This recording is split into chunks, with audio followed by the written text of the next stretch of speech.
दोस्तों 1857 की जो घटना है उसे भारतीय इतिहास की एक बहुत महान घटना कहा जाता है। कई लोग जैसे कि वीडी सावरकर ने इसको भारत का पहला स्वतंत्रता संग्राम कहा है। वहीं अंग्रेज इतिहासकार इसे एक सिपाही विद्रोह मानते हैं। कुछ अंग्रेज अधिकारी इसे ईसाई धर्म के खिलाफ एक धर्म युद्ध मानते हैं और कुछ इतिहासकार इसे एक राष्ट्रीय घटना मानते हैं, एक नेशनल इवेंट मानते हैं। पर जो कुछ भी हो, एक बात तो तय है कि 1857 में जो कुछ भी हुआ वो भारत के इतिहास की एक बहुत बड़ी घटना थी, क्योंकि अंग्रेजों के विरुद्ध ये भारतीयों का पहला ऐसा संघर्ष था जिसमें भारतीयों का एक बहुत बड़ा वर्ग एकजुट होकर के सामने आया कि उस आंदोलन में भारतीयों की हार होती है, इंडियंस उसमें डिफीट होते हैं। लेकिन उसके परिणाम बहुत गहरे हुए और जब राष्ट्रीय आंदोलन की शुरुआत होगी, नेशनल मूवमेंट की शुरुआत होगी, तो इन बातों से राष्ट्रीय आंदोलन को प्रेरणा भी मिलेगी, नेशनल मूवमेंट को बहुत ज्यादा मोटिवेशन भी मिलेगा। ठीक है।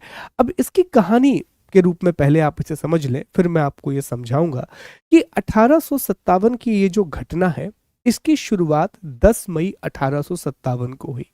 10 मई 1857 को मेरठ के कुछ सैनिकों ने विद्रोह कर दिया और सब सैनिक दिल्ली की ओर निकल पड़े।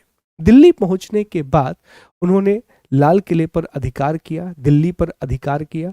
बहादुर शाह जफर जो कि अंतिम मुगल बादशाह है, तो बहादुर शाह जफर को अपना नेता चुना और बख्त खान को अपना सेनापति चुना और यहां से आंदोलन की शुरुआत हो गई। 10 मई को आंदोलन शुरू हुआ और 12 मई को दिल्ली पर उन्होंने अधिकार कर लिया। अब ये एक जगह शुरू हो रहा है।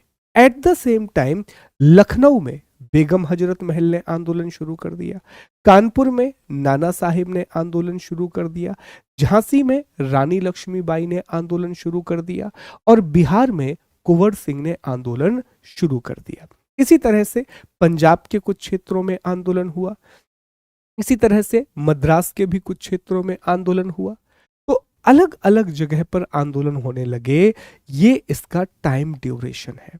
अब सवाल ये निकल कर के आता है कि सर आखिर इतना बड़ा आंदोलन हुआ क्यों? क्या जरूरत पड़ गई कि भारत के लोग इतना बड़ा आंदोलन कर दिए? तो इसका सिर्फ एक जवाब है और वह जवाब था 1757 के बाद ब्रिटेन के द्वारा अपनाई गई औपनिवेशिक नीति।